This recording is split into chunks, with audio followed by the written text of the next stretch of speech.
Hey, what's up, folks? This is Clay with Clay's AC and Auto Repair and Clay Motion here in Grand Rapids, Michigan, and this is the Clay Way.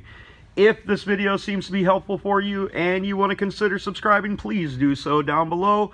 Also clicking the notifications, but at the very least, when you find the point of the video that you're looking for, just turn that volume right down on your phone or your computer and let my videos play through. You're also more than welcome to share them, like them, give me the big thumbs up, and send me your comments. If you want to reach out to me, hit me up on Clay's AC and Auto Repair on the Facebook, and I'll try to answer your automotive related needs.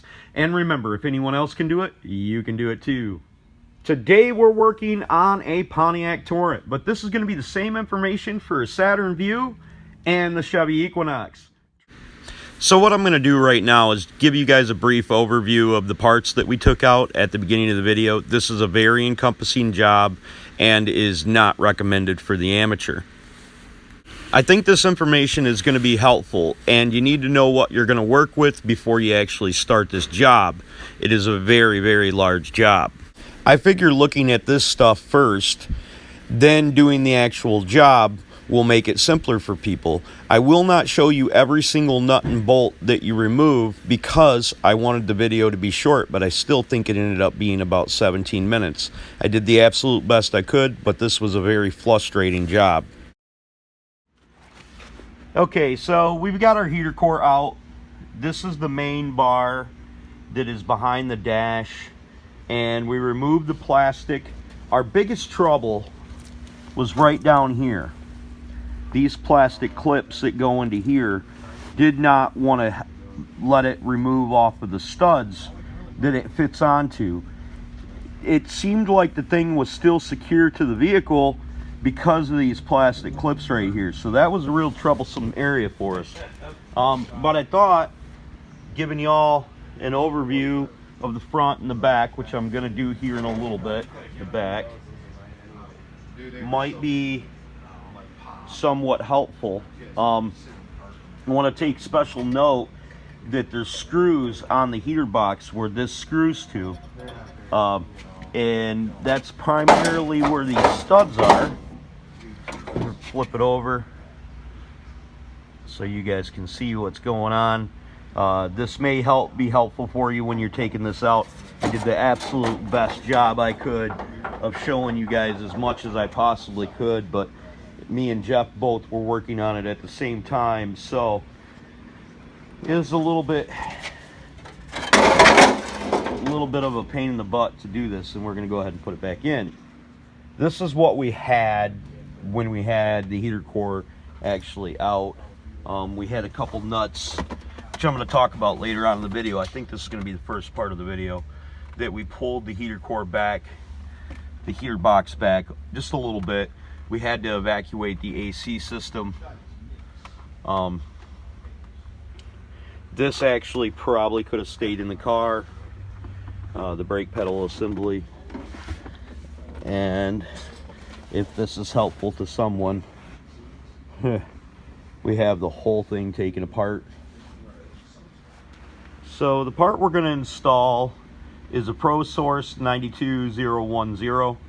The lady at the auto parts store said that she couldn't find this under 2005 Chevy Equinox or Pontiac Torrent, so she gave me a 2006 for whatever reason, and that appears to be identical, so we're good to go.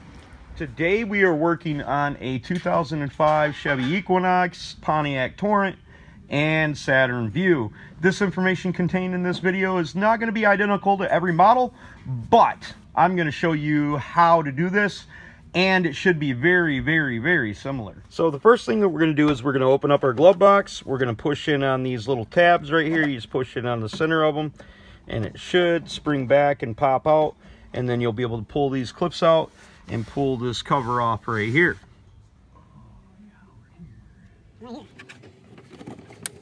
Now we're going to take the 7mm screws off that are holding our lower kick panel on, and remove our side cover here to our center console. Now we're going to pull the A-pillar trim panel off. We're going to first pull this rubber grommet off away from the door seal, not pulling it off all the way, just pulling it back so we can get this cover off. And then that is going to expose a bolt that's right back there, and we need to take that cover off. With the cover off, we're able to get one 7mm screw out of there. We're going to pop off the trim ring for the radio, and if I remember right, that just simply pops up. So if you want to remove the shifter, you're going to take a screwdriver and pry down on that. Jeff will pop that cover downwards, and then that'll allow you access to the Allen head screw that's in there. This is an Allen head screw, but we're going to use a T10 Torx to take that off. You do not have to unscrew the set screw all the way to remove it. With that shifter knob off there, we can start unplugging the electrical that is underneath our cover. Now we're going to remove 2 screws from underneath here, and that loosens up our center console. There we go. Keep in mind, you will need to remove the 4 bolts that house the lower knee guard. Okay, now here on the passenger side, we got a little compartment that probably will expose a nut or a bolt that is holding down our top trim plate here. Now that exposes a 13mm bolt that we're going to remove with an extension and a ratchet. So Jeff is over there removing the A-pillar and the 7mm screw that holds that down, and then he's going to pop the top cover plastic just like I did here on the passenger side, and we're going to remove the upper bezel.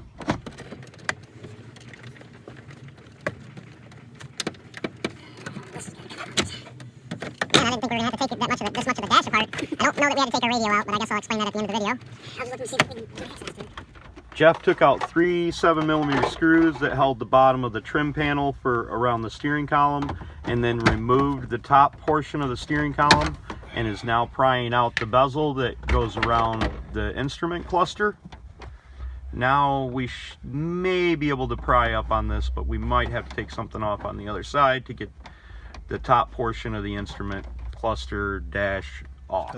Prying the side cover of the dash off allows us access to, while pulling the upper cover of the dash bezel apart, turn the sensor a 1/4 turn clockwise.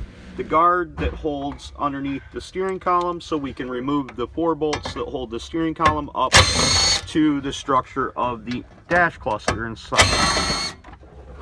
Okay, so to remove the rest of the trim panel on this side, we're going to go ahead and take the 7mm screw that's right here out, and that'll allow us access to a bolt just like this one that we're going to need to take out to be able to remove the dash eventually. Now we're going to go ahead and pull out the A-pillar kick panel, and you'll just simply pull that up, and them little clips will pull out. We'll throw that in the back with our mountain of parts. And then that allows us access. We have 1, 2, and then down here 3 bolts, and the outside edges on both sides that hold our dash assembly to the vehicle, and then probably a couple, 2 or 3, maybe 4 in the center somewhere. So with this cover removed, I thought it'd be nice to show you that there was a little pushy right here, a screw right here, a screw right there. So now it looks like we need to remove this screw right here and possibly this bolt right here.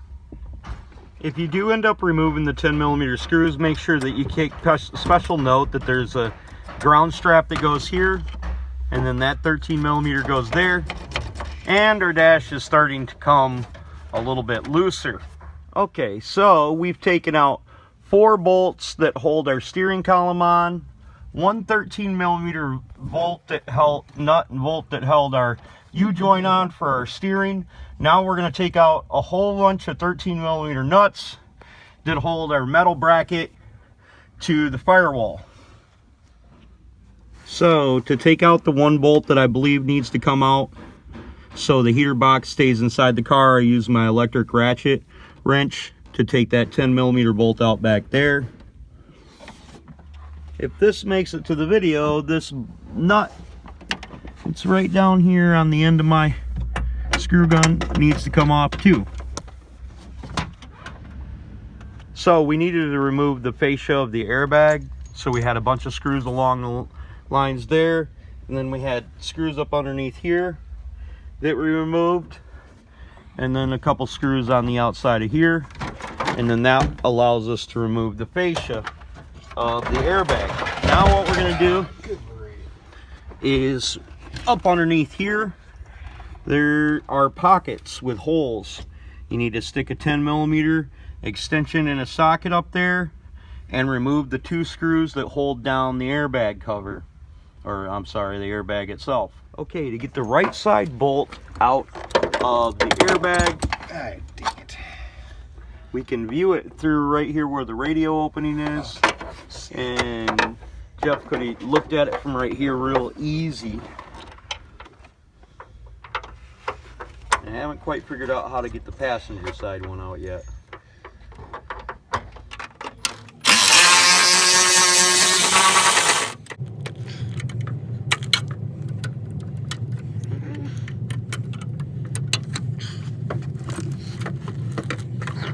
Extra wire. They should just pull out now that they're done clipped behind there. There we go.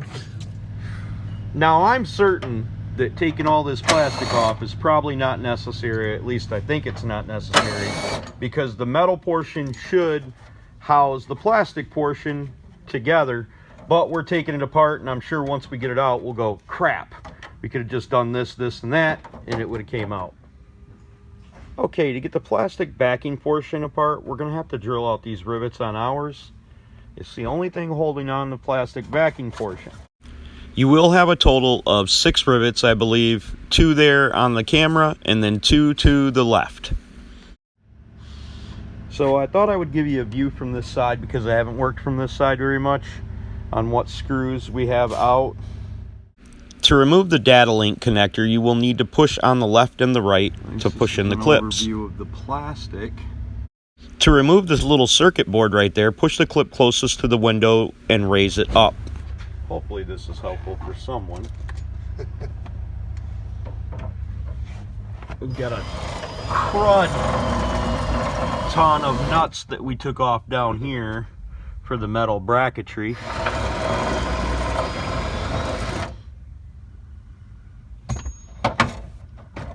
There's one right there. Yeah, that's what I was just talking about. So we got to take that stuff off.